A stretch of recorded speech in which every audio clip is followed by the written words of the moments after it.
Hi there, folks. Thanks for joining us for episode 206. This is going to be an episode where we're going to be talking about kind of the general state of the DJ industry, what's going on with the various DJ software platforms, especially, what's going on with the streaming integration that's really becoming more and more of a thing when it comes to DJ software. Much of the conversation is going to center around me and the guys talking about, how comfortable we are with using streaming services, like TIDAL and Soundcloud Go in a live environment. It's one of those things that in some ways DJs have been slow to adopt, but really kind of the time has come. And so we spend much of the time talking about that and kind of how it's relevant to the different DJ platforms. But overall, thanks for joining us. If this is your first time listening to the Passionate DJ podcast, the first thing you should do is go to passionatedj.com/community and join our Facebook group. Second thing you can do is follow us on Instagram. Just look us up at Passionate DJ. We'd love to see you there. And now, on to the episode.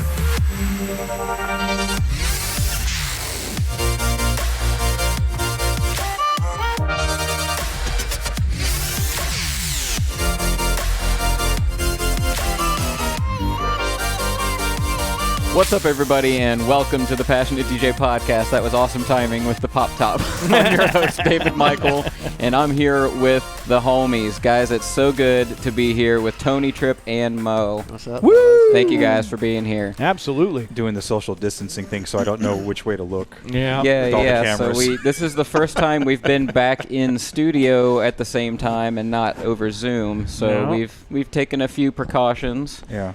Trip's got the woo on his face. We've separated ourselves by a few feet and spread out a little bit, and we're doing the thing. So hope you guys have been staying sane and safe and healthy throughout all this craziness. And safe and healthy, safe and healthy. Pick any two, right? Right. But from the pre-show talk, it sounds like a lot of us have been stepping up our video game. Gameage, I guess. Yeah.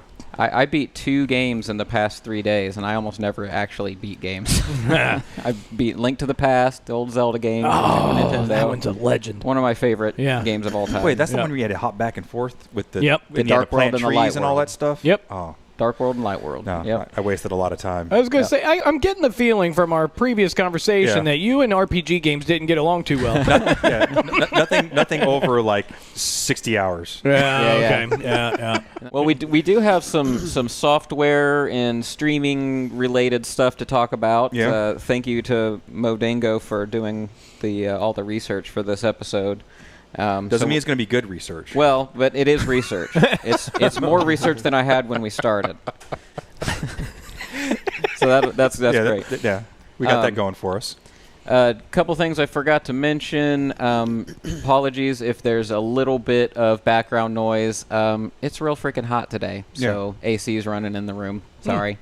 Other thing is, for if you're using or watching the YouTube version, I'm sorry if I'm squinting around. I do not have my glasses there at the bottom of Norris Lake. So, fun. Like, sometimes Trip wears his shades because, like, he's gangster like that. If I'm wearing mine, it's because I literally can't see, and these are prescription. So, that's why I've got these. So, with that in mind, Mr. Dingo, I'm looking at the notes here, and looks like didn't really see too much going on with Denon DJay, like Prime stuff or Tractor. No, I didn't see a lot of updates from the last time that you covered that. Since the last time. Yeah, which was in February-ish. Yeah. There's like a YouTube clip, so check that out if you want to find out what had happened with Denon Prime and Tractor Pro. The big things I remember from Denon were there were a handful of updates. Trip probably knows more about that than any of us. You just update it and just went. Honestly, I mean, since since February, I haven't really done much. So I because of the shutdown and everything that that many states did. So I was working from home, all of that kind of stuff, and just took that opportunity to not just make my workspace more ergonomic and whatever, but then to also put some time into my home streaming setup. So, I mean, it's not anything, extravagant. It was what I had and made it work. But So that's literally as much as I really kept up on that. I did do a bunch of library management. Still not done with that. I just kind of fizzled out after a little while. I hit it really hard and hit like 2 or 3 of my main genres, but everything else I just was like, I haven't played dubstep since 2011. Like, I'm never gonna play this stuff again. Mm-hmm. Never gonna play this stuff again. But till the next Digital Psychosis unretirement show. No, that would be trance. But actually, I have been keeping up on that stuff. But anyway, so any actual like firmware or software updates, like I haven't really dug into any of it because the only thing I've done when it comes to all that is, just getting a setup that's stream worthy, and then library management. So if there's any significant updates since then, like I haven't had a chance to really dig into any of that. You're back at work now, right? Yeah. So we did a transition back in the beginning of June. So and took, I think it was like a 3 to 4 week transition plan where we started phasing in 20% of our people. Then after a week or two, a week and a half, then got up to like 25, 40, and so on and so forth until we got up to 100%. I still allot my people, at least one day at home, just to kind of, reduce as much as we can. Sure. Yeah. How are you and family adjusting to suddenly not being home all the time again? From a work standpoint, it's fine. It's what we did anyway before.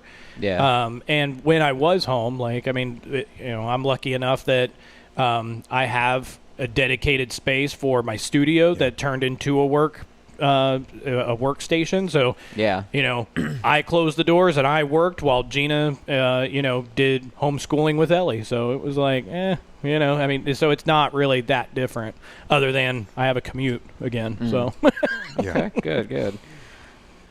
So I guess that brings us to Rekordbox, yeah? Yeah. We got Rekordbox 6.0 now. Yeah. So where's those noises coming from? I've heard nothing good about it. Like, in what sense? Well, so I've seen where people have done the update and then like had all kinds of things that like their ID tags and looping. Because Jack had that problem, right? Yeah. Jack was one of them. Mr. Shifter. Yeah. Like things just get completely, bottomed out or blurred out or deleted out. Whatever. I don't know how or what is actually happening under the covers, but. Yeah, I've heard, and no knock on Pioneer. I mean, Rekordbox, but Rekordbox is clunky anyway. And I've always heard that like from release to release, it's always an issue. The cumulative packs in between and the release, the PTFs or the releases in between, bug fixes and stuff. That's all fine. But did you upload that? Did you ever get it to work the other day, Tony? What's that? The version 6? Yeah. Okay. Yeah, it worked. I want to go back and see if 5 works. But I've never really used Rekordbox. Okay. I'm helping a guy that just got the new DJay RZX. Nice. The one with the 3 screens, that big ass spaceship of a thing. It's actually bigger than 2 CDJ 2000s and the Pioneer 900. No shit. No kidding. Yeah, they're probably each player is probably this long. That's the one that does video too, right? That's video, lighting, all of it. Yeah. But the big piece is the lighting. When I downloaded 6, it didn't have the key on the preferences tab where you can register your piece as well. Then I go back, driver issues, whatever. So I really don't know how Rekordbox works, but when I went back in and deleted everything, went with just 6, it worked fine. It was just the security issue with Mac, but Rekordbox I don't know because I've never really dug into it. Now, remind me because it's been, like I said, it's been a while since I've dug into any of that. But didn't they like come out with some sort of like a wacky subscription model? Yeah, or like it's the Cloud Connect. Yeah. And that's just what If you does that get you? have a That piece just that you can actually plug in to 6 and it recognizes the piece, you don't have to. It doesn't cost anything to sign up. You can still a get hardware unlock device. you can still play for free. Gotcha. Okay. You don't have to pay for the subscription, but yeah. Yeah, it's got the 3 different tiers. The free one, which is the hardware unlock, which you just talked about. Then they have a core plan, which is $10 a month, and then the creative plan, which is $15 a month. And a lot of that just has to do with the biggest thing is like being able to store stuff in the cloud. And then be able to access it from any device that's connected to it? Correct. I think one of the things they were talking about is like even if you use like a mobile device, like you could set cue points and do stuff like that from there, and it'll all sync up. But it, in my opinion, kind of a hefty cost. Yeah. That's at the $15 tier, which, you look at your other music services, your streaming services, Spotify, TIDAL, you get $15 a month, but that's like for a family plan versus this just being for one particular user. Yeah. I'm sure there's probably some people that will find that useful, but it just seemed a little steep coming right off the bat with. Yeah, because you're asking us to be all in on a subscription model in the first place, which is new for us. Yeah, DJs. It's new, and that's the thing. Is just it's kind of weird that they would have such a big ask right off the rip. But so remind me real quick. Can we run down the list of what the features are that are included in the subscription models? So, what functionality are they actually offering, and how useful is it? So the Pimp one, it's got the export mode, the cloud library sync, performance features, DVS control, video feature sequencer, RMX effects, and you said DVS, so you get Rekordbox DJay pretty much with that subscription too. Yeah. So, okay. It seems like the biggest target for like a base subscription or something is going to be like CDJ users, right? Because those are not hardware unlocked devices, but like everything else that Pioneer sells, DJ controller wise, is going to be, DJay 200, 400, 800, 1000. They're all going to be. The WeGo is going to be. So I guess you're going to get whatever features those support as long as you buy that hardware. So then you've got, I guess, subscriptions for people who want cloudy things and CDJ users. Yes, it says who want all those features. What's included is the DJM, DDJ 1000, RZX, XP, XZ, DJM 750, and then for the DVS stuff is DJM, DDJ RX, XP1, 750. So yeah, it doesn't have 750, huh? Yeah, it doesn't have the CDJs. Interesting. Yeah, and even on the new preferences tab, there wasn't anywhere where I could register the device. It just either was on just five, detected it or at the very not. top, there's where you can register. On 6, there's nowhere to register. Yeah, I think it's just you just hook it up and it. I deleted 6, went and re-downloaded 5, or not re-downloaded, but downloaded 5, registered his DVS, the video, and the DJ, but then that still didn't work, so I deleted all that. Did 6 and didn't have to register anything. It was just plug and play. Yeah. Creative is the one that allows you to sync your library. Correct, and have the offline library as well, but it was limited. So before we even get to that, the Beatport side of everything, like it's just an interesting shift in everything. Like, and I get cloud and subscription. Like, I mean, what they're trying to do is they're trying to create some reliable, somewhat reliable revenue stream, right? Subscription versus the one time, right? But get a continuous drip. But like what he just said, it's the issue is that this is kind of new for DJs in general, especially like those of us who have been on any kind of more modern equipment and dabbling in the digital world. But like that, I don't know. What doesn't feel right to me is then you spend all of this money on the gear. And then, I don't know. For me, it's one of those juice is worth the squeeze arguments, right? Like, there's all of these different things that now you can, subscribe to, expand your skill set and expand your music library and all that stuff. Well, I mean, if it's going to cost me $150 a month to DJ, I don't know that I would continue to if I'm not at least pulling in $150 a month to cover it, unless it's just something that I have that kind of disposable income. So it just makes me wonder, how much of the user base out there is going to get alienated over time, or how many people are going to wash out, which maybe that's not a bad thing, if you're a hack, or whatever. But everybody's a hack when you first start out, right?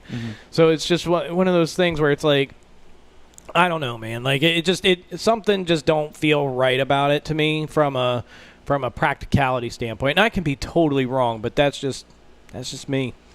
I think it's kind of abrupt for them to come out this quickly and try and change the culture that quickly at that price point. Because so for me, I don't see anything wrong with subscription-based models. It almost feels like like everybody's trying to go that route to try to force us all to that route. So you got Beatport Link, you got a lot of the TIDAL integrations now. Why Spotify hasn't done it yet? And they did. They took it away. Yeah. DJ Pro, right.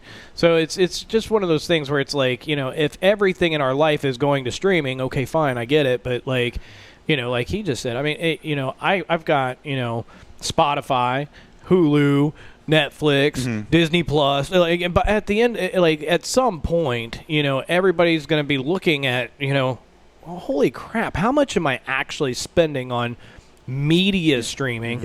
And then for us DJs, then go back and look at that and be like, fuck, man. It's happening to gaming too, bringing it back to gaming. Google Stadia and PlayStation Now and all Steam, that on-demand Steam's stuff. been around for a while too. Doing that. So like I said, it's not that I have anything inherently against it. It just feels weird. The only thing that I can say that it might be worth it is the money that I used to spend on a 12-inch, getting 10, 12 inches a week. If they're imports. Right. So there's $100 right there. If I can spend 10 a month and have my fingertips at all this music. But then I look at it like I don't own anything tangible. That's where it fucks me up. And so that's the other. I think that's one of the things that I've always had against streaming. Not that I'm against streaming, but that's just always in that. That's probably number one in the cons list for me. Like, I love Spotify. Don't get me wrong. I love it. Like, I use Spotify every freaking day. I almost sent them some hate mail. What was that? Yesterday morning or Friday morning? Apparently they had a little hiccup and it ruined my drive to work because I didn't have any tunes. But at the end of the day, it's something that like I rely on for listening to the music that I love. But if I ever get to a point in life where I cannot spend that money monthly, or then sure, I still have Spotify, but then you have to listen to commercials. I have to listen to commercials like a poor person. No. It's funny. Like a fucking peasant. It's funny you say that because when I had a credit card that expired, and I had to renew it, and I accidentally only put the regular Spotify. And my wife said she was working out in the garage. She was like, "Can you please fix the Spotify?" Like, what are you talking about? She's like, "I had to listen to commercials while I was working out." She's like, "I just can't do this." And I was like, "Oh, my bad." And then my daughter texted me the same day. Was like, "Dad, I'm getting commercials." I'm like, "Oh, I'm sorry, baby. I'm sorry." Daddy. Disclaimer: I don't have anything against poor people. I've been poor. That was actually a spin-off of a Daniel Tosh joke, where he's talking about big screen TVs that are HD capable, and then but people who have these really awesome TVs, but then they watch it on the SD channels. He's like, I don't want to watch TV like a poor person. That's not what I did this for. Right.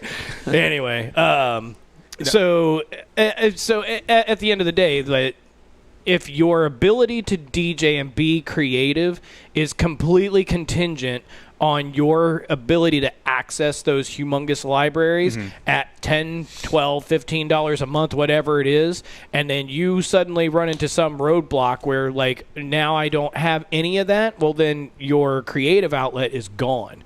So whereas, digital downloads, while that could get expensive, I mean, I've been known to drop $100 during, Beatport sales. Yeah.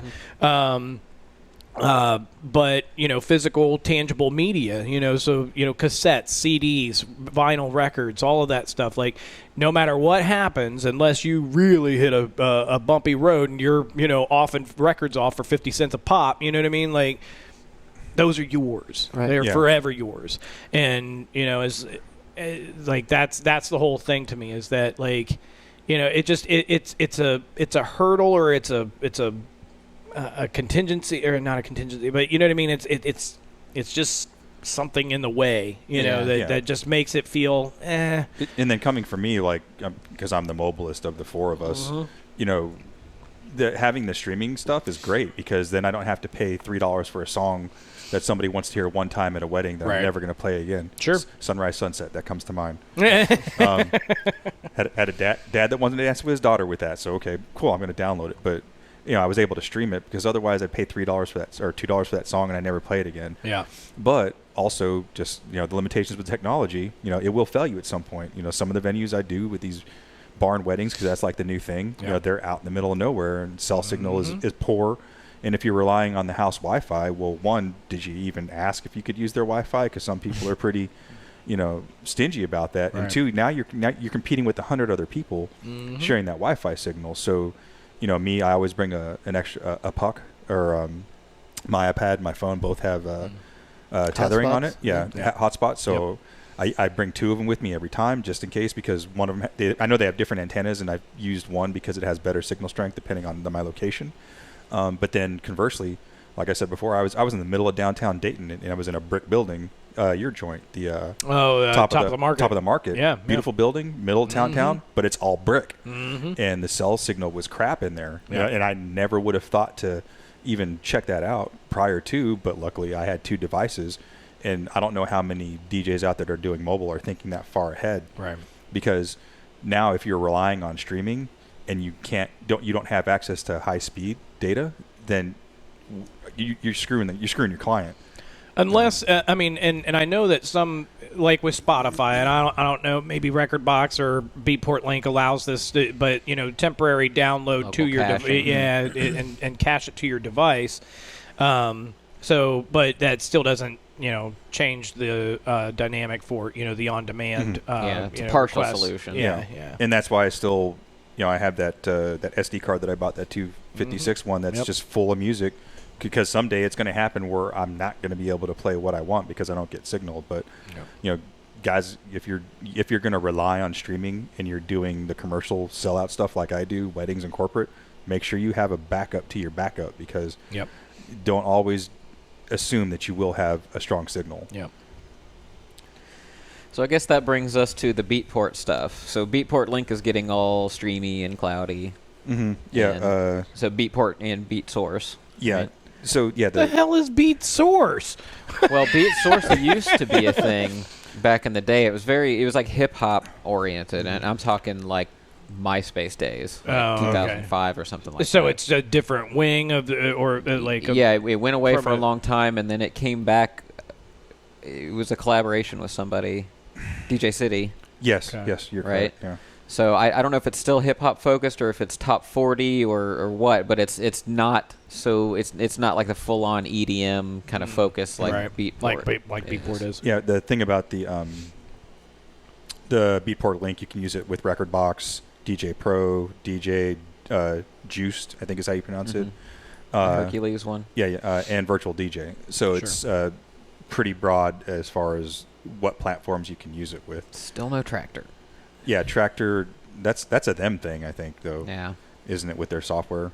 They're probably going to have to jump on with their next iteration. I didn't hear you say Denon either, did you? No. Yeah. And does Denon do any? They don't have. Do they have any streaming integration yet? Not that I know of, but I mean, like I said earlier, it's been a while since I've actually dug into any of that. So if it is there, it's not anything I've discovered yet. Yeah. So does it show, like, how, I wonder how you browse. I guess that's the part I don't understand yet, is how you browse the Beatport library. Like, are you still just creating, can you browse like the tree of genres and charts and stuff in the software? I haven't used it, but if it's anything similar to how DJ Pro is with TIDAL and previously Spotify, it has like a separate window, and like it'll, you know, in Spotify it'll tell you like, you know, top 40 or whatever those different genres are, and they'll have like even stuff like workout, chill out, classical, all this other stuff. But that was the thing with it, right? That you had to create your own playlist. Like for Spotify? Yeah. Oh, no, you can dig into pre-existing playlists. Well, no, but that's what I'm saying. Like, it has to be a playlist, so it's not like you could just go up to the search bar and then type in something. No, you can. There is a search function. No. What I'm saying is type in a song and then find a song and then just say, okay, drag that one over. It has to be in a playlist already, and then you have to import that playlist into DJ Pro, right? No, all you got to do is just hit that search bar and you type in a song, and then you just put it to whatever deck. Okay. Yeah, which was always pretty cool. But for me, like I said, with the corporate stuff, I just have all these wedding playlists that I have pre-marked in these different crates. Right. And I just kind of, I mean, really for weddings, I'm playing like the same 100 songs. Right. You know, because everything's new to them. You know. Yep. And literally, I'd say maybe about 20% of the songs change. Yeah. Everything else is the same bangers, you know, Chicken Dance, Cha-Cha Slide. Yeah. Come on, Eileen. Yeah. It's Raining Men. You know how that goes. So what's pricing structure like for Beatport Link? For Beatport Link, it's there's $10, $20, and $30. Damn. And I misspoke earlier with the Rekordbox. This is the one where the price is at that higher tier because you get the offline storage. So with the middle tier, the $20 one, you can store 50 tracks, and the high end one, the $30, you can store 100 tracks. When you say store, you can just store them. You don't cache them like in the software. But you don't own those songs. Correct. Right. Okay. Yeah. And again, going back to your point, you don't own the songs, but you can cache them in your library, kind of like you can do with Spotify, how you can do the offline stuff. But only for that month that you're subscribed. I would assume that to be correct. Right. Yeah. Yeah, that's lame. Yeah, and I'll tell you where some of my hesitance or some of my distaste towards that whole model comes from. Does anybody remember Zune? Mm-hmm. I would just I was watching a YouTube thing about that the other day, like why it failed. Yeah. So Zune had that model prior to, you know, Apple Music and Spotify and all that. So basically, you know, Zune was the competitor to iPod. Okay. And they had like a really nice UI to it, and I mean it had a really nice what do you call it? Library. Yeah, I mean, a really big, robust library. And the price point wasn't horrible either. It wasn't. It really, if I remember right, it was less than $10 a month or something like that. But then even for the device itself, versus buying an iPod. An iPod. Yeah, it was less than an iPod, and they had different models, you know, different iterations that would come out and whatever. But I mean, it was a quality device and you know, good UI, good price point, the whole 9 yards. And so I was like, okay, you know, I'll jump in. I'll check this out. And I was all on it. And everybody was all like, so let me get this straight. You're renting music? Yeah. Essentially. Yeah. I mean, essentially. I mean, sure. Yeah. If that's the way you want to look at it. And so many people were like, I just don't get it. I don't get it. I'm like, well, but same argument. I've got this whole library, you know, but I'm only paying, you know, X amount for everything. Yeah. And, but then I lost my job that year, you know, and so this device that literally had, you know, hundreds of songs on it, you know, maybe, and like now, like I physically could not plug it in, you know, until the end of that month because, you know, or the end of that period because then everything would just stop, you know, and it was just, it was one of those things where it was like, man, you know, I've been paying all of that money all this time and now I've got a brick. Yep. Yeah. So, and I get it. Like, I mean, you know, that's the world we live in. But I mean, at what time do they come up with a lifetime membership fee, and what would that fee be? Well, That's an interesting question, because I mean that's what basically the cell phone carriers keep doing, right? Like it's a cycle that the cell phone carriers keep going. And they have unlimited plans, and then they get everybody on unlimited, and then they figure out well, okay, we got to come up with something different. So then there's these share plans with like some ridiculous amount of data, or smaller tiered data plans for people who don't need unlimited, and it just keeps cycling back and forth. Let me say like a 10-year plan or something, because they're still going to want to juice people after that. Well, and I think the issue with that is like if you sell an outright plan, the company loses money, because the example I have of that is Sirius. When I first got my very first vehicle that had Sirius in it, I think the lifetime plan was like $300. Had I not got that over the past, because I got when my daughter was born, was when I got it 16 years ago. So, $30 a month for 16 years. Right. I think I saved some money. Yeah. By paying $300 one time, versus like have a limitation on the lifetime, or like whatever. a 10-year like plan, a 10-year or 5-year, or at least give you like a multi-year discount, right? Versus dripping you. But then some people like it's easier to pay the $15 a month, sure, versus the $300. But I'm not saying that shouldn't exist or that it shouldn't be an option, but like there's got to be other ways of other options that are a little bit more palatable. Like when you had the money, you had the job. Before you lost your job, you could have paid for that and had your 5-year. And when you lost your job, still no big deal. You had that access. Yeah. I mean, I had bigger problems than whether or not I had music at that sure. point. But I mean, but I mean, sometimes it's still an outlet. Take a man while he's down. At an emotional level, sometimes music is what saves you in those times. There is no sometimes. It saves me all the time. Amen. I have mixed feelings about it when it comes to like Beatport specifically, because I can't think of a whole lot that I've bought on Beatport for the purpose of DJing that I care to still own like a year or two later. Yeah. In some sense, I hate to use the word, but in some sense it's disposable music to me, because I'm going to use it for a purpose. I'm going to play it in a set or use it as a tool or whatever, and then maybe once or twice or 3 times, or if I really like it, maybe I'll add it to my crate of things that I always pull from, but that's rare. Yeah. So it's like, okay, if I could pay X amount of dollars per month to just be able to access everything I want to access to DJ with right now, do I really care if I don't have it in a year? Yeah.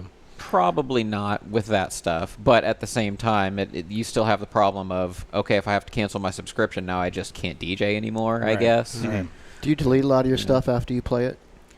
I don't, but I also don't really play it. It just takes up space. Yeah. That's what I'm saying. And like, clutters I'm the same up the way. collection. I'll play a set and not even remember I have those songs, and they're sitting there for 10 years. And so I sit and go like 50 or 100 tracks for the offline locker. That doesn't seem like a lot, but then I'm like, man, if I had a crate of 100 records, I would go, okay, what are my 100 records that I need to do what I need to do? And I would work with that. Yeah. And it would be easier, and it would be more focused, and so there's some benefit to thinking of it that way, I think. Sure. With Beatport Link, though, the price point is a little bit different. So there's the basic one, which is $5, which is Beatport Cloud. Then Beatport Link is $15. Beatport Link Pro is $30, and that's where you start to get your offline storage, and you get 50 tracks for that. And then Beatport Link Pro Plus, which is 40. Notice how I had to make sure I read that out correctly. Yeah. $45, and that's where you get your 100 tracks. So I'm like you, Trip. I put a bunch of stuff in my locker on Beatport, and then whenever they have the fire sale, I buy it. And I think on my worst binge, I paid $50. I bought $50 worth of music, and that was probably like 50 tracks, or more, because they had that tiering of those progressive discounts. So, and that's a one-time shot, and then I own those forever. Right. I mean, if maybe if you have some sort of residency, and you're playing Beatport type music constantly, or if a club has that set up at the club, the club can fend for that fee, and it's just. Or if you're contracted to a club, hey, part of my rider is you guys need to pay for this, and they'd be like, okay. $50 a month. Yeah, sure. We can write that off. It's a business expense. Right. Yeah. Well, speaking of streaming, I guess we already talked about Spotify and them taking away access to third-party apps, which is, to me, really sucks because, like you, I use Spotify for everything all day, every day, and like a lot of us do. And so to me, it would have been a natural extension to just bring that into my DJ software. And for a while, Algoriddim was doing that. Yeah. And they were the only ones doing that, and they had an exclusive contract with them to do that. And I think that was a big part of their rise in popularity, is they were the only ones doing it at the time. Well, for whatever reason, Spotify said, we're not doing that anymore. Well, probably that damn contract they signed with Joe Rogan.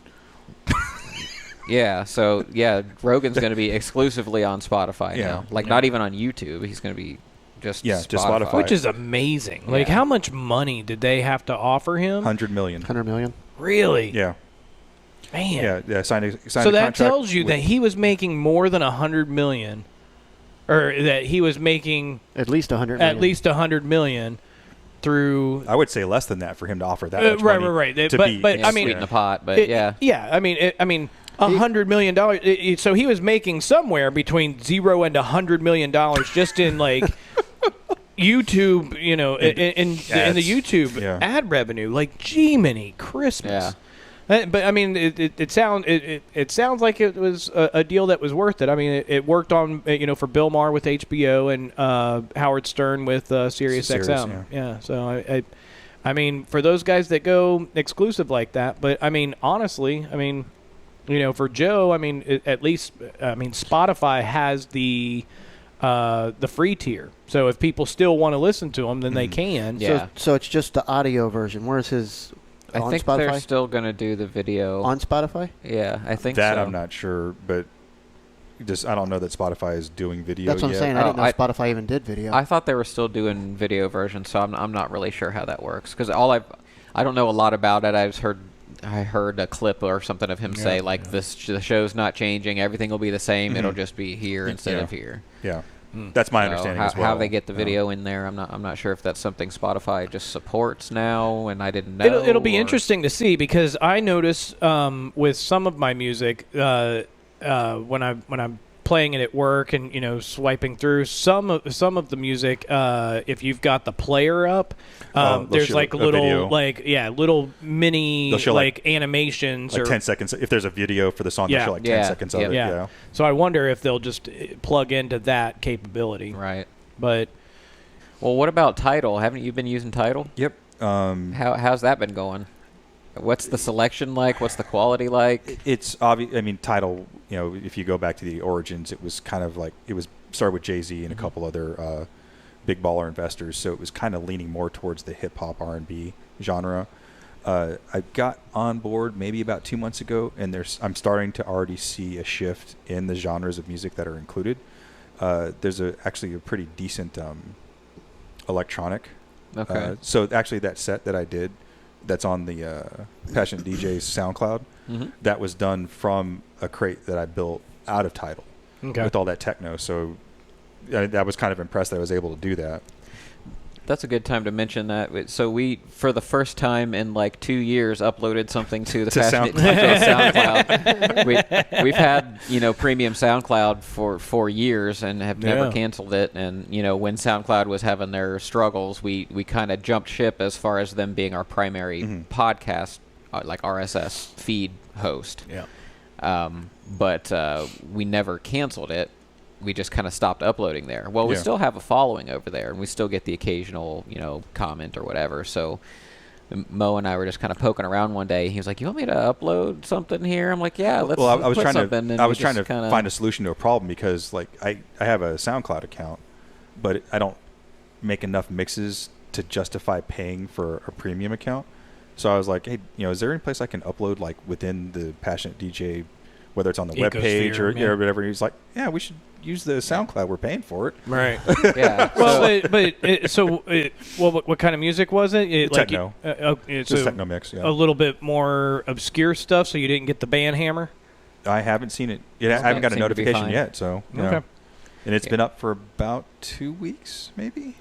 I'd say more than that. Really? Okay. Seems like. I haven't even seen how many people have listened to it, but I know as soon as we uploaded it, people were like, "Oh, cool! Finally, Finally, Yeah, something from yeah. Passionate DJ. So if you passionate DJs, you want us to start uploading things to the SoundCloud page again, and using that as a place to stuff mixes or sound clips or whatever, go to Dingo's playlist for mixes and go leave a comment so that we know that you care about that, and we'll keep doing it. Yes, going back to the title stuff, some of the cons that I've noticed most of this information is coming from my usage of Spotify previously. Okay. So the tracks aren't pre-analyzed. So you have to upload them and then analyze them before you get your waveforms and everything, where Spotify, they already came over like that. Kind of an ass pain, especially if you're trying to do something on the fly, like I do a lot of times with the fitness stuff. Right. Like I'll be seeing something in front of me, like, oh shit, this song would go really good right now. And then, now in TIDAL, I got to pull it over and then analyze it and wait. Every time? Yeah, every time. Unless you've played it before. Okay, gotcha. So just one time. The one. Oh, yeah. so it does keep a local. Yeah, it'll keep a local cache, stripe or but whatever. like I said with Spotify, as soon as you pulled it over, it would give you a waveform. Okay. Which is kind of nice. And again, like I said earlier, the playlists aren't as robust as Spotify, but I've seen that change just in the short time I've been on there. You have to be careful when you're searching for songs because a lot of them are studio recordings, like just the studio, like a house band recording the song. So just making sure that you're So like a cover? Yeah. So just make sure that Like Pandora. yeah. That's my experience with Pandora. That's why I bailed on it. Not Lionel Richie singing this song? My experience with Pandora was always live. And I would even Google how do you exclude live recordings, and that's a thing. Like there were entire threads all throughout their online support. It had something to do with their royalties, I think. With licensing and royalties. They could play those and it was cheaper, or they could get away with it or whatever. Yep. The electronic catalog isn't as robust as Spotify's, but it is improving, and there's currently not an integration with other smaller devices, but that seems to be growing, which is obviously a sign of better things to come. On the upside, though, sound quality is way better than Spotify, because if you pay for their higher end tier, I think you get 256 or 512, whatever the highest that you can get. It's better than the SoundCloud Premium, Spotify Premium. And I've actually kind of compared listening to two different songs. I mean, obviously, I can't tell if it's the same bit rate, same bit rate and everything, but listening to them side by side through Spotify and through Spotify and TIDAL with the same iPhone, you can tell the difference. So, Dre probably put his signature Beats EQ curve on there. The cost is relative to Spotify, maybe $1 or $2 different, so that's pretty good. Sure. Especially with the family plan stuff. But the one thing, like I said, from the corporate and sporting event stuff, they do a much better job of identifying explicit content than Spotify ever did. So that's really, for me, that's worth the transition. Do they do any other packages, or do they partner up with others? Because I know with Spotify, occasionally you can get Spotify and Hulu or Spotify and something else, and they kind of bundle it all together under the same price point. I haven't seen anything yet, but I'd imagine things like that happen because you're starting to see a lot more of that. Yeah. Collaborative subscriptions, with ESPN and Disney Plus and all that stuff. Yep. So I'm sure you'll probably see something like that coming out in the future. But the only other option with the algorithm software is the SoundCloud Go, I think that's what it's called. And obviously with SoundCloud, Go Premium Plus. Yeah, if you've ever used SoundCloud, Go Premium Super Duper Plus. Yeah. Alpha DX Special Edition. But as you know, if you look up a track on there, it could be somebody's remix, it could be somebody's edit, it could it could be a myriad of things. So if you're in that corporate space, I'm not going to use that for corporate stuff. For SoundCloud, you mean? Yeah, I'm not going to use SoundCloud for corporate stuff because sometimes you have no idea what you're going to get. Literally, SoundCloud for me has always been about discovery. If it's not about me putting my own stuff out, then it's me going and searching for something, looking for that unique thing. So, even if I've got a top 40 or a rap or hip hop or whatever kind of track in mind, if I'm typing that in, I'm not expecting to get back the original. Mm-hmm. I'm looking for somebody else's take on it. Yeah, well, SoundCloud was very much more like community thing when we all first kind of got into it, I think. Yep. Rather than like a service that, And I think that's the part that kind of irks me about how and I get why SoundCloud did everything that it's done up to this point. Totally get it, but at the same time, that's my experience with it. So that's what I use it for, and that kind of makes that SoundCloud Go thing kind of like, nah, this doesn't jive right. Kind of sticky. Yeah. But then, when it comes to all this streaming stuff, I think we'd be doing a disservice if we didn't remind everybody about Pulse Locker. Is that still a thing? No, it died. That's what I was going to say. I thought that like died a fiery death. Oh, it did, and it was very abrupt. Yeah, and there were a lot of DJs out there that were living by the Pulse Locker credo. Right. And then, so for those that don't remember, this was the original or an early iteration of streaming software or service for DJs. Yeah. I don't remember who championed it, but basically it was the same concept. You have a streaming service. You can pull down whatever songs you want. Yep. Again, for corporate stuff, amazing utility. But then and they had a lot of integrations. Yeah, they did. Yeah, they had a ton. Yeah. And then one day everybody woke up and it was gone. Yeah, like there was no warning. It just like boom, came like an F5 tornado in the middle of the night, and there were a lot. Too soon, man. Too soon. There were a lot of DJs. My bad. There were a lot of DJs that were just left high and dry. And we had some people message us, and they were like, "Yeah, I have a massive gig this weekend, and now I have no music." Yep. So again, always have a disaster plan, like David just said. And make sure you have a backup to your backup. Because now, do I think Tidal and Spotify are going to go away anytime soon? If they do, I don't think it's going to be overnight like that. No. But I mean, just in the last week, sometime in the last few days, I went to go on my morning drive to work, and Spotify it did not work. Yeah. Kept hitting that button. There you go. Uninstalled, reinstalled, cleared the cache. What the fuck? All this while you're driving. Yeah. 85, 90 down 35. Like, I'm doing 90 on the freeway. But I don't have any Tupac. You want to go over this last piece? Because this, I think, is kind of significant. Okay. With the which piece? With the Spotify and the algorithm with the STEM stuff. Oh, yeah. So, virtual DJ. Because they're using some new technology, aren't they? Yeah. So it's like isolation. Tech. Essentially stems. So 2015 is when Tractor came out with their stems, I think. Sounds. Because it was around the time with the S8. That was like the flagship characteristics of the S8. Yeah. Being able to play stems and isolate the different parts of the music. So that meaning you could remove vocals, you could remove rhythm, you could remove synth. Yeah, I think they were all sort of different. As a producer, what you could do is during your export, you could route those things. You could route it however you wanted, and then it would bounce out those that stem file, and it gave you four different groups that you could do. So like you could do drums, bass, lead, and vocal, or any combination of whatever you wanted. Because I mean, a lot of electronic music could have, as many as few as like 4, but it could have as many as 50 or more. It's just a 4-track audio file. Or maybe it's 8-track audio. Maybe it's stereo. But so.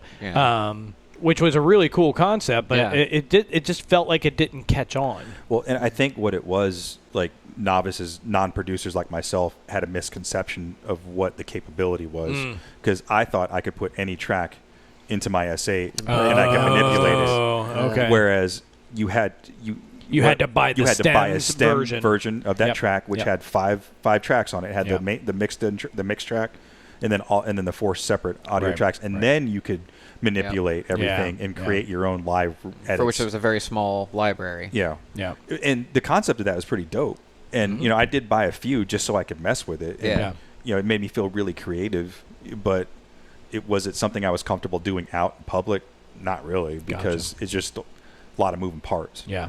So now with this this new software that both Virtual DJ and DJ or for iOS gives you the ability to do that with any song that you upload onto this. So this is like almost that holy grail of what I initially thought stems were. Yeah. You're like, take vocals out of this. Yeah. Magically. It was cool. It was really cool. So like, I uploaded onto my iPad, played a song, and I just started, manipulating the different. You're basically EQing out is what I think the premise of what it's doing. Yeah, but I don't know if you've ever played with any graphical EQ on a mastered track. Like, there's more to that than I'm speaking very simple no terms. no but There's like probably some mid-side cancellation for vocals. There's got to be some sort of cancellation happening, but then what's the reference for the cancellation? You know what I mean? Like, so like now my brain is like, because I've been able to make acapellas in Ableton when you have like an instrumental and a full version, because then you can use the instrumental to do the cancellation of the music, and then you're left with what's left. And it sounds a little warbly, but like you can do that. Yeah. But like to be able to do it on the fly without a reference, like whoa. Sometimes you can isolate vocals in a similar way, like a DIY acapella in a similar way by just isolating the center channel, quote unquote, like whatever's in the center rather than whatever's panned. Sometimes you can, because vocals are usually dead smack in the center. Middle, but it's not perfect, because you're probably also going to pick up kick drum and other things that are centered. And when I was messing with it, you can tell that it's not it's not doing a stem. It's basically EQing stuff out, because you could still hear a little bit, like when you just put the vocals a little up, bit of a reverb of it or something. You could still hear a little bit of drum or synth or whatever in there. But still, as DJs, like, that's kind of fine, right? Because you're gonna that's what we do. Yeah. Well, not only that, but if depending on how faint it is, if you're mixing something over that, most people are you're not going to hear get buried anyway. Yeah, I can remember, for example, Prince, When Doves Cry. I used to mix that with KC's Escape 2000 breakbeat remix, and like even that, like, you could still hear the keys, but like everything else, all you heard was the keys, dun dun dun dun dun dun dun dun, right, and then Prince singing.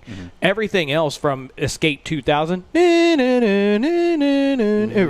and I mean covered up the rest of the instruments. I mean everything just overlaid, so like it sounded like it was one cohesive thing. So if you've got something that you've been able to like cut out all of those other pieces, and you're just left with this little faint stuff, then that's that'll good get enough for a mashup. Or whatever. Exactly. And I think the only reason I even noticed that is because my background in sound sound physics and all that stuff with the medical stuff, because I understand what they were doing with the cancellation, but I also understand why I was able to hear some of that faint stuff. So I think that's still pretty cool. Yeah, I think that's going to be the key, is like with other things that we've talked about, having appropriate expectations of what it can do, right? Like, I'm sure they're going to sell it as isolate vocals or remove kick drum or da-da-da-da, and it's like, okay, ish, probably. Yeah.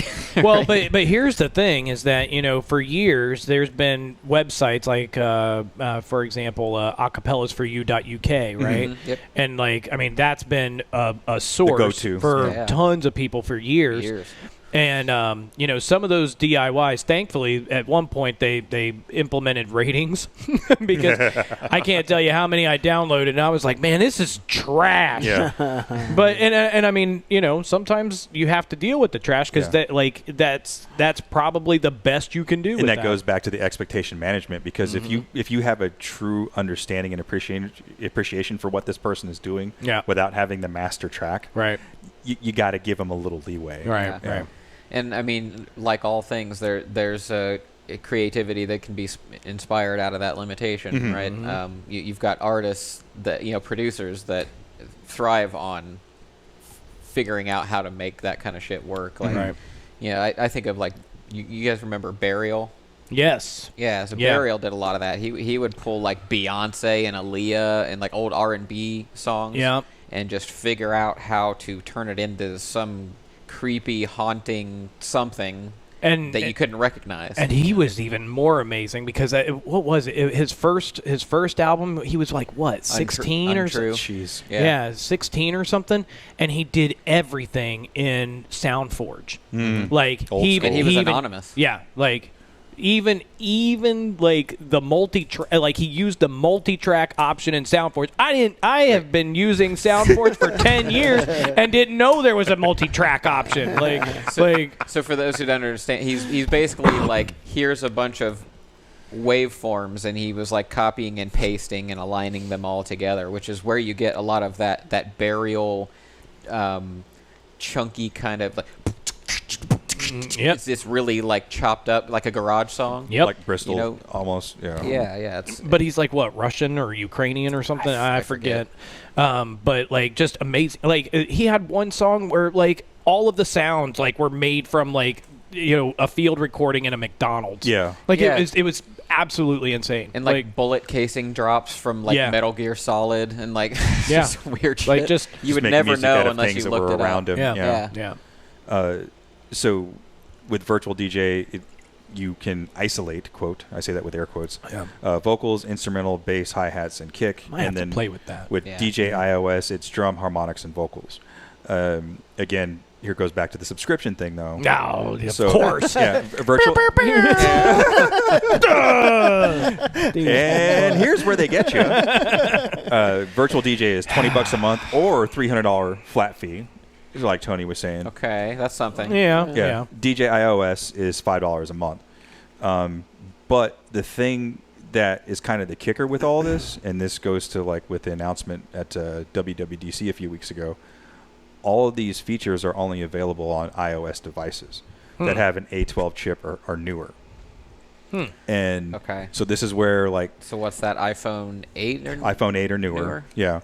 And so this is where like maybe these guys saw something coming, and this is where I'm hopeful that why Tractor and Denon haven't really done anything this past half year or so, because maybe they're getting ready for this big shift. Because if you're unaware, Apple made a big announcement at their 2020 WWDC, which is their worldwide developer conference, and they basically said they're going away from Intel-based chips back to their own homegrown chips, or the A-series chips. They're going back to Apple Silicon, and it'll be very much like an ARM processor for the nerds. So, you know, a lot of things like, I think maybe the Raspberry Pi or things like that they're kind of powered on these. They're a lot more power efficient and stuff. More work with less juice. Yeah. And I think Apple went away from their A chips with their computers about 15 years ago. Question mark? Well, they switched to Intel. Shit, I can't think of what year it was. I think it was more than that, maybe. Oh, really? But they didn't switch from. They switched from PowerPC architecture, which is a lot of older machines were like Motorola based, and then they moved to PowerPC. And so when they went from PowerPC to Intel and OS 10, which is when that first that's what came it was. out, Okay. There was this big changeover of like, now all of your old software just doesn't work anymore. It was like going from Windows 3.1 to like Windows XP. I mean, it was like that much like, of it. Yeah. Your shit just doesn't work, or if it does, the developer has to build in, compatibility mode, which is like they had Cocoa and all these different kinds of modes, compatibility modes that they could run in. So I hope that this looks nothing like that, and I don't think that Apple would do that extreme of a thing at this point, because Apple's in a much better position than they were back then to upset the fruit basket in that way. Sure. Fruit basket. And basically all that was to tell you that at one point Apple did manufacture their own chips with their computers. So now that they have been doing that with all their mobile devices, the phones, the iPads, iPad Pros and such. So with that news dropping with these two particular products, now knowing that all these new Apple laptops and desktops are going to go back to that A chip architecture, we're probably like our MacBooks and iMacs are probably going to start looking more appy, more cell phone-esque. And the Big Sur, the new OS, is already looking a lot more that like way. that. The iOS and Mac OS continue to get closer and closer to the same thing. And from an industry standpoint, it makes more money financially to bring everything under one roof in terms of architecture and structure, because then you spend less money developing basically two different products. And if your whole shtick is having a whole line of products where everything moves seamlessly and beautifully across them, it only why would you use different chips? Sense. Right. So again, I'm kind of hopeful that this is the reason why Traktor and Denon haven't really done a whole lot recently. Fingers crossed. Yeah, fingers crossed, because I'm a Traktorian from the first time, from my origins in digital DJing, and I've always kind of held on to it, like a bad relationship. and I'm really hoping that when I heard that was, I had my fingers crossed. I was like, please let these guys have something that, in the bullpen that we're not aware of, because I'm really waiting for Traktor to step up. Because I'm slow. If it doesn't happen, I think this next iteration, I think I'm just going to start going wholesale into Rekordbox, because they're giving the DJs more. Granted with version 6, Right. but they're doing more for us as DJs. I was about to say, they're not giving you shit. They're making you rent it. Yeah, aside from the rental piece, but I'm really hopeful that Traktor is going to go that direction, because and even if you think about it, the last iteration of Traktor Pro does look a little bit round and curvy and kind of Apple app-ish. So hopefully that's the direction. I'm hopeful. I remember some Traktor person somewhere once upon a time said that the future of Traktor is an app. Is Traktor DJay based out of the code for Traktor DJay, which is the iOS app. That was when they had that rebound, when they fired a bunch of people and they brought in some new money and some new developers. I remember hearing that comment too. So one big thing that old Traktor heads have been complaining about for years is there's no support for like warping beat grids, changing beat grids. It's you get one beat grid, and if your track drifts, sorry, that's it. And so everybody's like, why don't you add this? Why don't you add this? Why don't you add this? And Native Instruments has come back many times and said, look, it is not that simple to add that to our code base. It's not going to happen in this iteration of Traktor. It's just not. So quit asking.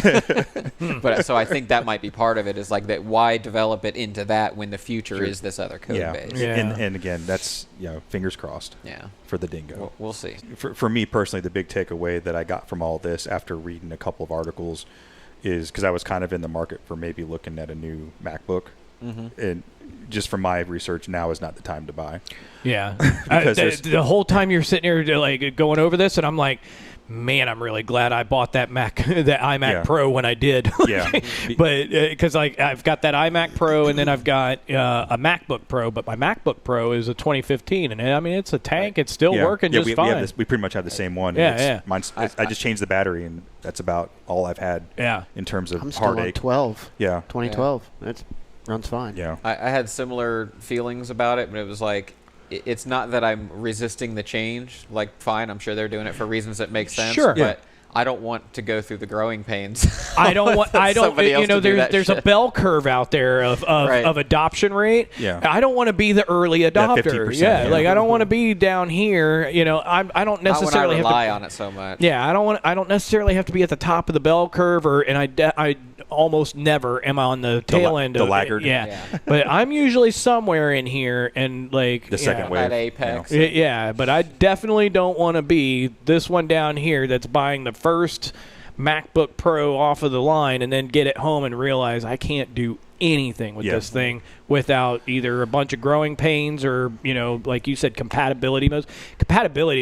Man, that exploits. Right. Who knows? Right. Like, oh, God, when Vista came out, do you remember that shit show? All the compatibility modes to, like, get you back to, like, be able to run XP programs and shit. Like, God, gee, many Christmas. Then there was Windows 2000. Oh, nobody remembers that? Actually, I do, but I had to support a lot of Windows 2000 nodes. I actually didn't mind 2000. 2000 was great. 2000 had... Especially if you had like the 2000 like Pro, like there were a lot of options that if you didn't know what the hell you were doing, you could screw things up. But I mean, you know, I mean, hell, that's what we ran our whole LAN parties off of back in the day. Same. Yeah. Yeah. Apple plans to roll out these new chips over the course of about 2 years, and they still have plenty of projects designed with Intel-based chips, so it's not going to die anytime soon. Mm-hmm. So, but if you're in the market for a new MacBook of any sort, from what I've been reading and what I would do personally if like this thing just crashed on me all of a sudden, is I would look into the used market. Yeah. So that way you're not going to lose your ass right off the bat if you're buying one of these newer ones. I have literally any Apple machine I've bought, it's all been through the refurb market. Yeah. Yep. You've had pretty good luck with that? Oh, yeah. Yeah, I've got like I said, I bought an iMac Pro, and I probably saved 20% off of sticker price for a base model. Yeah, that iMac's pretty beefy, too. Oh, man, I love that thing. I love that thing.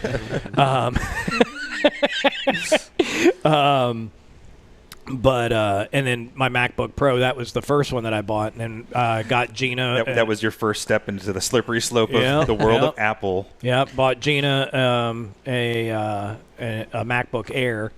You know, so I mean, had nothing but success with the refurb market to save a lot of money that way. Yeah. Hell yeah. That's the end of your list? Yeah, that's all, man. That's that all catches I got. us up, huh? Yeah, I get. Yeah, right. like I said, it wasn't. I said it was research. I couldn't tell you if it was good research. Our listeners and viewers will let us know. If there's anything out there that we missed, which I'm sure there's plenty. Submit your corrections below. Yeah, please. Yep. Yeah, let us know. Because we don't really know anything. We just talk shit. Yeah, absolutely. Yes. And believe nothing you heard today. Yeah, right. Yeah, but everything you see. Fake news. Fake news. But let us know your thoughts, like Tony was saying about how do you feel about actually owning a song or even software now at this point versus renting it? Like, how does that impact you guys? Because I know my situation's a little bit different, but some of you guys that are full-time DJs, like, how does that impact your world? Because none of us are full-time DJs anymore. Or conversely, I mean, what if you're not a full-time DJ? What if you're just somebody who's just trying to get into it? Are you willing to invest $200 a year just for software, to rent software? Right. Yeah. Right. Yeah. Post up your responses in the comments below. If you don't know where the comments below are, go to passionatedjay.com/community. It'll bring you to our private Facebook group. You can find the post in there for this episode, and tell us how you feel about music ownership. Yeah, and where we're headed. If you can't see it, it's right here. It's right here. I've always wanted to do that. It's right here. Click the like, subscribe. Yeah, click the which am I pointing? Click the bell and the subscribe button. Yeah. And check out this episode. No, I have to do that at the very end. It only lets me do it at the very end. Thank you all so much for tuning in. We will see you next week. Thank you, fellas, for being here. This has been the Passionate DJ Podcast. Keep on spinning. Easy. Later. And check out this episode right here. I did it.